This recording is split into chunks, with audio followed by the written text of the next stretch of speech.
Hi, so today we have a little bit of a longer book, but it is one of my favorite books.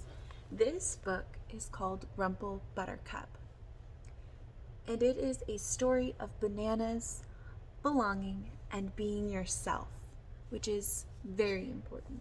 So today, this is what we're going to read. So this is Rumple Buttercup, and it is written and illustrated, so the pictures are by Matthew Gray Gubler. So let's go on ahead and get started.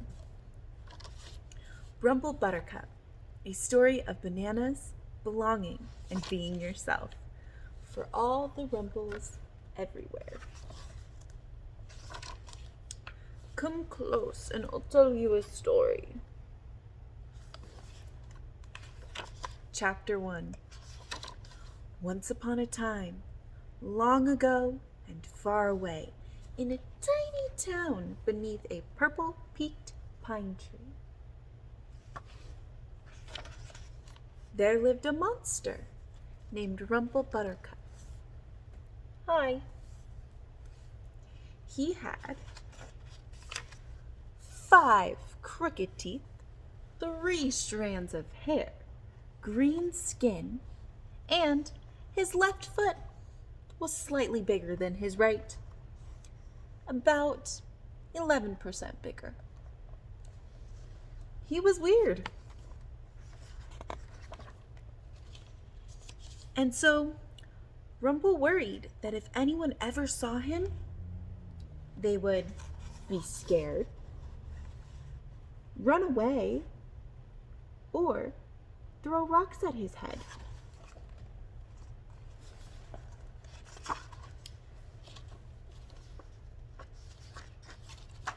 So, he spent his entire life hiding underground in a rain drain right by a garbage can in the middle of town, where no one would ever see him. He's hiding. But where he could still see them, laughing and playing, singing and dancing, walking dogs and jumping rope. But most of all, not being weird. There's a cute and fluffy dog. This person has more than 3 strands of hair. Perfectly proportioned feet. No green skin. Lots of straight teeth. Living underground wasn't all bad. Rumple made the most of it, and he had a nice home. He decorated with old garbage he found in the can outside. Do you see his arm? Going up from the rain drain and grabbing stuff out of the trash can. Rumple's home has a tin can chandelier, a broken umbrella scratcher, a footstool made entirely out of bubblegum and beans, an old-fashioned garbage chair with roller skate wheels and a rusted radio headrest. Pretty snazzy, huh? There he lived, day after day, week after week, year after year. So much time. You can see the tree went from a little sapling tree to a big, big purple pine tree. He lived alone. So one day, he reached into the garbage can and took 2 lollipops, a piece of chewed gum, 3 strands of spaghetti, some melted licorice rope, a petrified pretzel, a handful of candy corn, and he created Candy Corn Carl. Even though he was just a bunch of old candy that Rumple had glued to the wall, Candy Corn Carl was Rumple's best friend in the world, and Rumple would talk to him for hours a day. What have you been up to, Carl? But Carl never replied. Okay, well, hang in there, Carl. Hang in there. Hang. Get it? 'Cause you're hanging on a wall? If Carl was real, he would probably have liked that joke. But since he was a bunch of candy stuck to the wall, he just stared. When Rumple wasn't building stuff out of garbage or talking to Carl, he would listen to the voices above ground and pretend they were talking to him. With his eyes shut really tight, it was as if he was part of all the fun above. Can anyone get my cat out of that tall tree? I can. He's imagining that conversation and him saving the kitty. Wow, those are some great dance moves.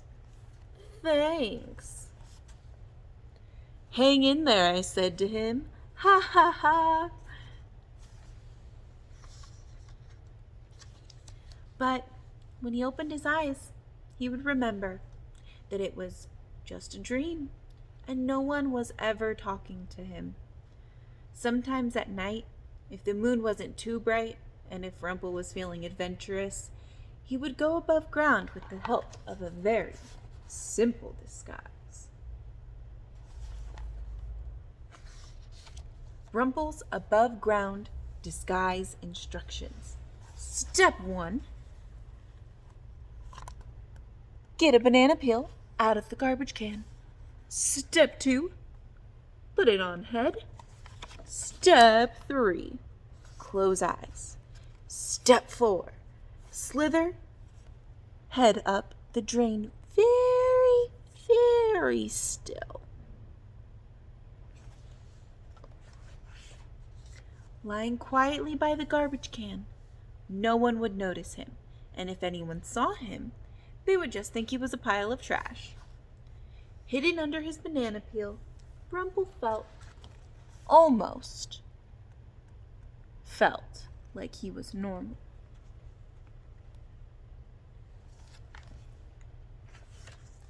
Year after year, with his eyes shut tight, he would feel the breeze of the changing seasons. In October, he could hear the crunching and almost taste the apple cider.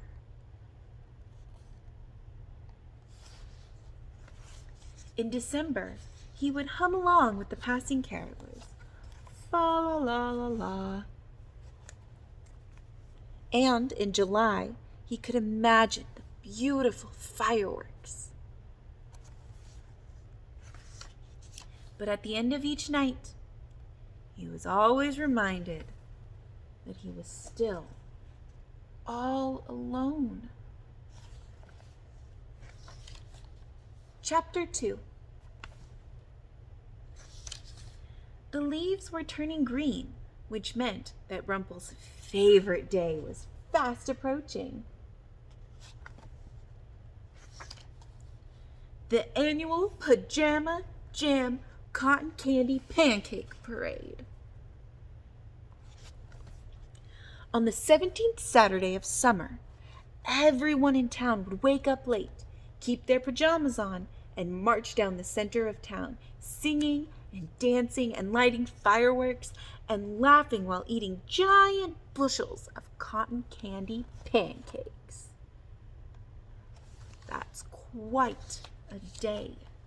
Rumple loved this day most of all because it was the one day of the year that he could actually go out in the daylight.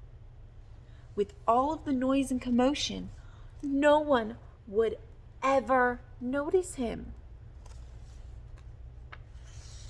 As long as he had his disguise. After a whole year of waiting, the day was almost there.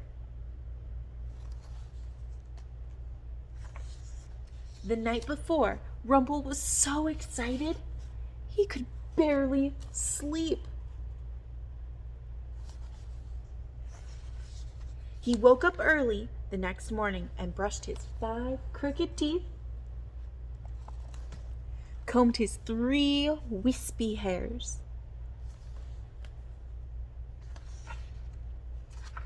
and slowly carefully slithered his long green hand up the rain drain to find a banana peel.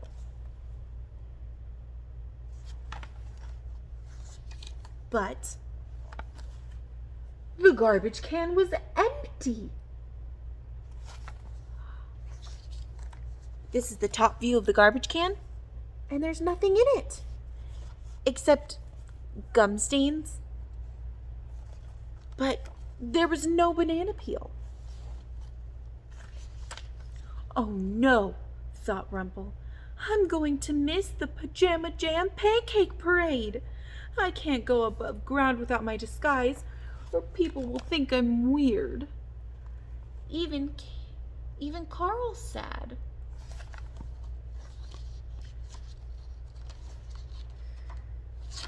So he lowered his head and cried.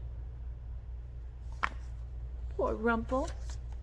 And he cried and cried some more. And that was when he heard it. Chapter 3. Aren't you going to watch the parade this year? Rumple couldn't believe it. Was Candy Corn Carl finally talking after all these years? He whipped his head around in amazement.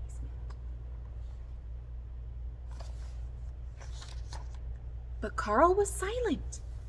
And then he heard the same voice again, this time a little bit louder.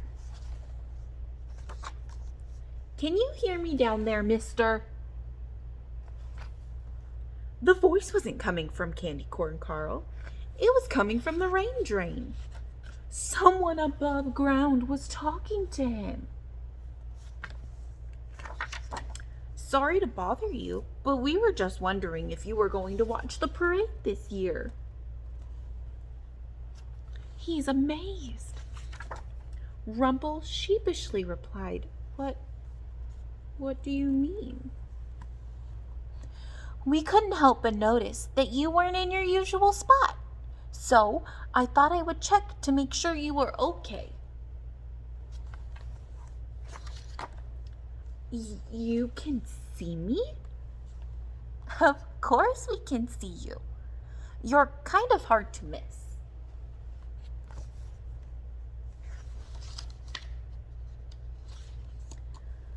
But aren't you scared of me? Then a different voice replied. Why would we be scared of you? Because I have 5 crooked teeth, 3 strands of hair, green scaly skin, and my left foot is slightly larger than my right. I'm weird. Well, look at me, replied the boy. I have really big cheeks, metal on my teeth, and my entire body is covered in freckles.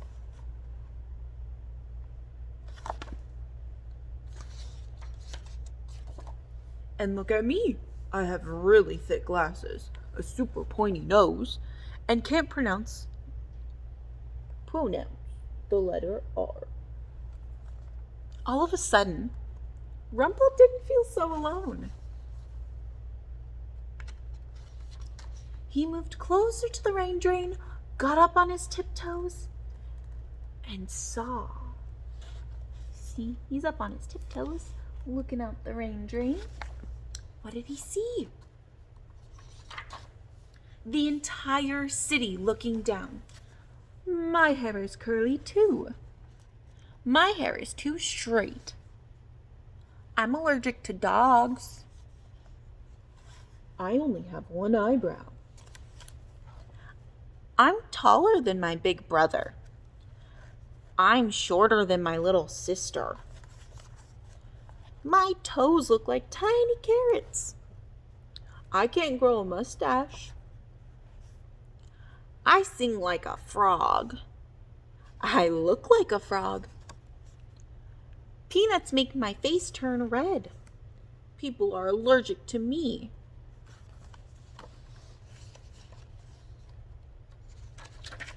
And that's when Rumple realized everyone is weird. And that's what makes us great. Pulling Rumple above ground, the boy remarked, which means he said, "You know, there's one thing about you we always thought was strange." "Oh no," thought Rumple. "What?" "Why do you always wear a banana peel on your head?" And Rumple just smiled.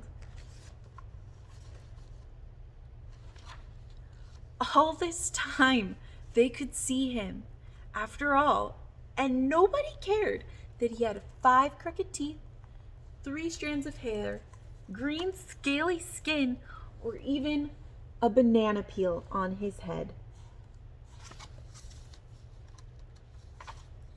And the town was so happy their new friend had decided to join them above ground, they insisted he lead the parade from the top of the highest float. It's a 75th annual pajama jam.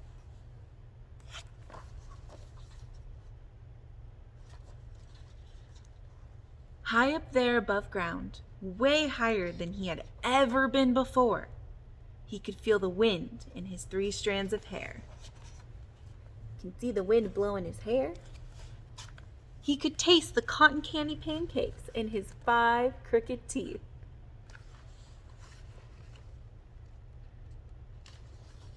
And he could finally feel the warmth of the sun welcoming him, beating down on his green, scaly skin. But the warmest feeling of all he felt on the inside, knowing he was surrounded by all his new friends, who all wore banana peels on their heads in honor of their newest friend, Rumple Buttercup. "We love you, Rumple." "Woof! Yahoo! Hi, Rumple." The end. I hope that you guys enjoyed this book as much as I did. Even Candy Corn Carl is saying, "Way to go, Rumple," and way to go to you too, because this book is all about knowing that you can be weird and different, and that is okay because we all have our place. And I hope you guys enjoyed it. And just so you know, this is the author, Matthew Gray Gubler, with a banana peel on his head. I hope that you enjoyed it, and I will see you next time. Bye!